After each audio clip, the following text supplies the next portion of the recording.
മഹാകവിയുടെ പുത്രനാണ് അടുത്തിരിക്കുന്നത്. എല്ലാവർക്കും അറിയാം, ഇപ്പൊ പരിചയപ്പെട്ടുകയാണ് എല്ലാവരും. രവീന്ദ്രൻ നായർ എന്നാണ് അദ്ദേഹത്തിന്റെ. നായറിനെ ഞാൻ വെക്കുന്നത് എനിക്ക് ഇഷ്ടമുണ്ടായിട്ടല്ല. ഈ കുഞ്ഞിരാമൻ നായരുടെ മകൻ എന്ന് പറയുമ്പോ പിന്നെ അതിന് കുഴപ്പമില്ല. കാരണം ഞാൻ എന്നെ സ്കൂളിൽ ചേർത്ത് ആ പേരിലാണ്. പിന്നെ അങ്ങനെ തന്നെ ഉറച്ചു പോയത്. ഇപ്പൊ രവീന്ദ്രൻ എന്ന് പറഞ്ഞാൽ നിങ്ങൾക്ക് ആർക്കും എന്നെ മനസ്സിലാവില്ല. അതുകൊണ്ട് തുടരുന്നത് എനിക്ക് തീരെ ഇഷ്ടമില്ലാത്തൊരു കാര്യമാണ്. പക്ഷേ അതും കൂടി വേണം. വേണം. പിന്നെ ഈ കുഞ്ഞിരാമൻ നായരുടെ അതെ മകനാന്ന് പറയുമ്പോ അതെ അതെ അതുണ്ട്. ഏതായാലും രവേട്ടനെ എന്റെയും നമസ്കാരം ആദ്യം തന്നെ അറിയിക്കുകയാണ്. നമസ്കാരം. നിങ്ങളുടെ ഈ ഒരു കവിത പ്രയാണം എല്ലാവരും പ്രോത്സാഹിക്കുമെന്നാണ്. ഇത് കുട്ടികളിലേക്ക് ഈ വരികളൊക്കെ എത്തണമെന്നുള്ളതാണ് ഈ കവിത. കാരണം അല്ലെ ഇന്നത്തെ തലമുറക്ക് മനസ്സിലാവണം. അതെ അതെ. ചെല്ലുന്നുണ്ട്. ഇപ്പൊ കണ്ണൂർ കൂടാളി ഹൈസ്കൂളില് അവര് കണ്ണൂർ ജില്ലയിൽ മുഴുവൻ കവിതാ മത്സരം നടത്തുന്നുണ്ട്.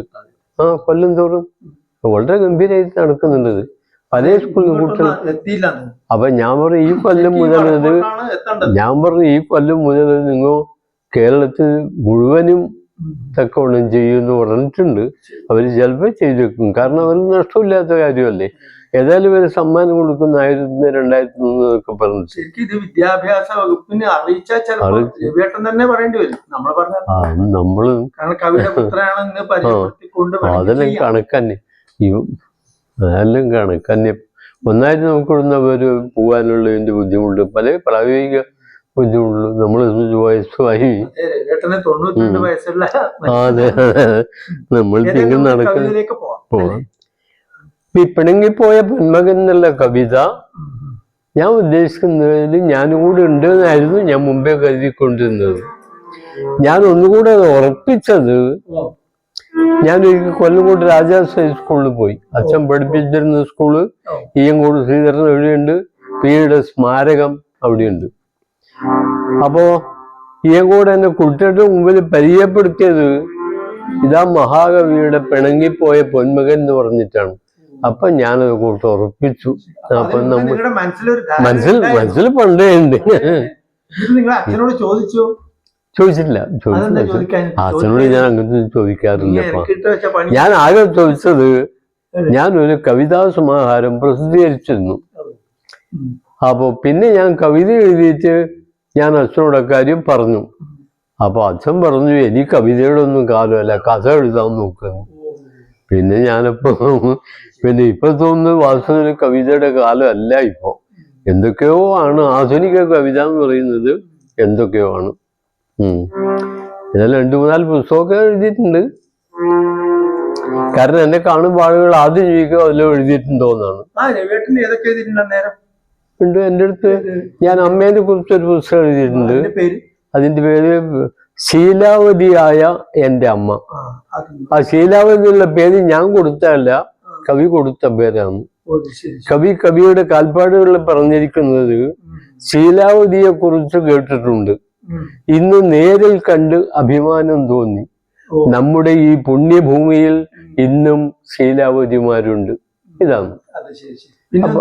പിന്നൊന്ന്, ഞാൻ എൻ്റെ തന്നെ കഥ, മുയ്മയില്ലാത്തവന്റെ കഥ. മുയ്മ നമ്മുടെ ഈ ഭാഗത്തെ മനസ്സിലാവുള്ളൂ. ആ മുയ്മ എന്നുള്ള വാക്ക് എനിക്ക് കിട്ടിയെന്ന് പറഞ്ഞാൽ അത് മുത്തശ്ശി, അതായത് അച്ഛൻ്റെ അമ്മ, അച്ഛനെ കുറിച്ച് എപ്പോഴും പറയാനുള്ള ഒരു വാക്കാണ് ഇവര് ഒരു മൊഴിയില്ല, ഒരു വ്യവസ്ഥയില്ല എന്നർത്ഥം.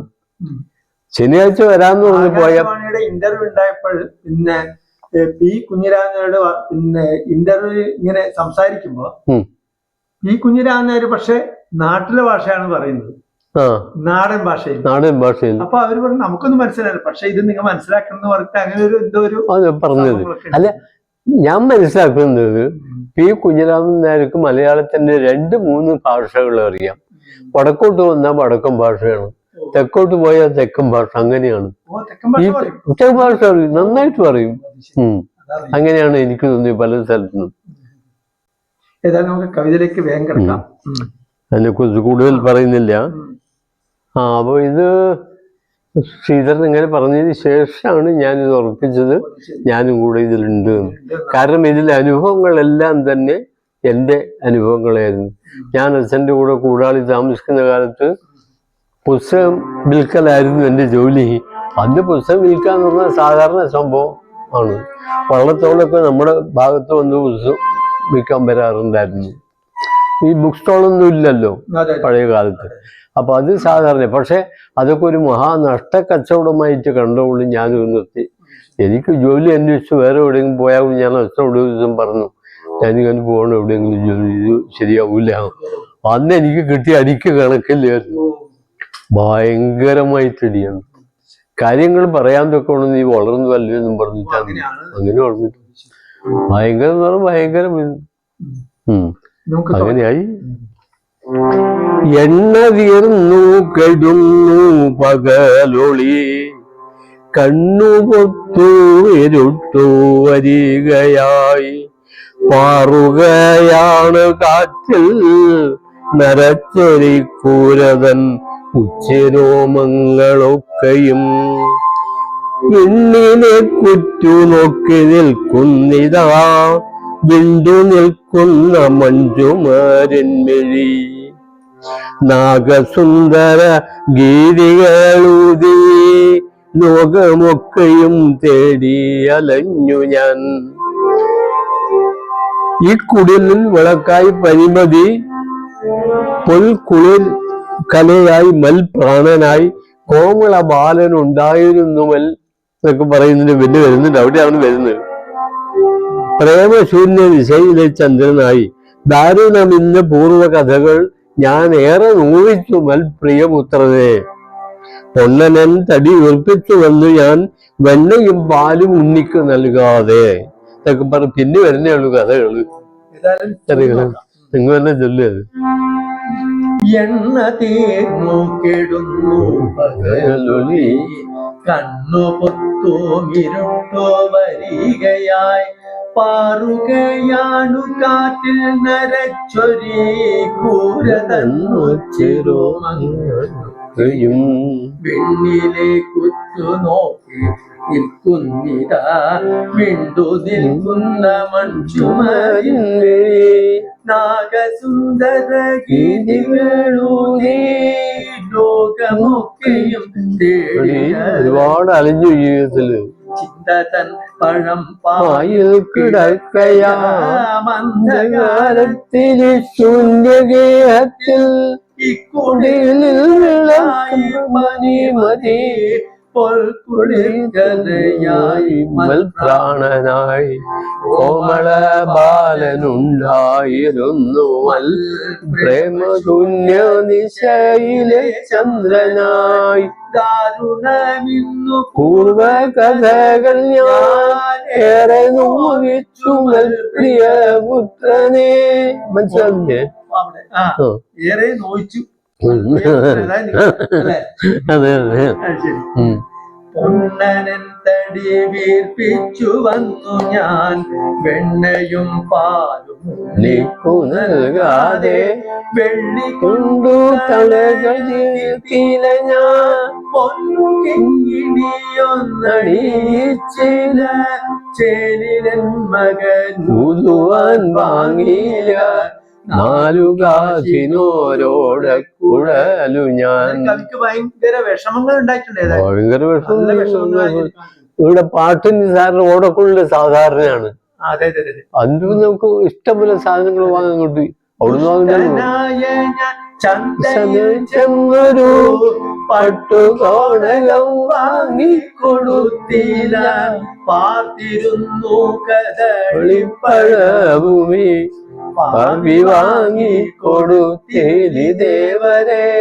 കംസനായൊരു പൂതനയായി ഞാൻ ഹിംസയാചരിച്ചേനൻ കുമാരനിൽ, ഈടും ദ്രോഹകർമ്മശതങ്ങളാൽ വീടു വിട്ടവന്. അതൊക്കെ സംഭവിച്ചാണ് വീട് വിട്ട് കുറേശ്ശയായി കണ്ണു പോയൊരു നേരമതിന് നീ മറക്കുക തെറ്റുകളൊക്കെയും ഓമനപ്പൊന്മകനെ വരിക നീ. പാലുമേ നവൻ സംഗീതവും ഞാൻ പേലവകരത്തിനായി കരുതുന്നു. തേങ്ങയാം പ്രാണൻ നിനക്കായി വാങ്ങിവെച്ചു മനോജ്ഞ മുരളിക. അന്തിയാകുന്നു നേരം വിളക്കിലെ പൊന്നിരി എണ്ണ തീർന്നു മയങ്ങുന്നു. നീ മറക്കുക തെറ്റുകളൊക്കെയും ഓമന പൊന്മകനെ വരിക നീ. തേൻകണം പോലെ മോഹനാമ തേൻകണം പോലെ മോഹന നാമവൻ നാവിലിന്നു കളിപ്പു നാലക്ഷരം. നാവിലിന്നു കളിപ്പു നാലക്ഷരം. വളരെ വേദന വീണ്ടും. ആ 4 അക്ഷരം എന്ന് പറഞ്ഞതും ശരിയാണ്. നമ്മുടെ പേരെങ്ങനെയല്ലേ, രവീന്ദ്രൻ എടുത്താലും ശരി, ഇന്നുള്ള ചില്ല് എന്നുള്ള നിലക്ക് പോയി രവീന്ദ്രനാഥ് എന്നാണ് അച്ഛൻ എനിക്ക് പേരിട്ടിട്ട് എൻ്റെ ജാതകത്തിൽ പുറത്തെഴുതിയത്. നാഥ്. അത് രവീന്ദ്രനാഥ് ടാഗോറിനെ ഓർത്തിട്ടാണ്. കേട്ടിക്കുള്ള പേരിട്ടത് ലീല എന്നാണ്. ഭാഗ്യമാണ്. കാരണം മകനെ കുറിച്ച്, നിങ്ങളെ കുറിച്ച്, എന്നെ കുറിച്ച്, അതാണെങ്കിൽ എനിക്ക് പറയാൻ പറ്റില്ല തന്നെയാണോ എന്ന്. പക്ഷെ അതിലത്തെ അനുഭവങ്ങൾ എന്റേതാണ്. സന്തോഷം. അടുത്ത കവിത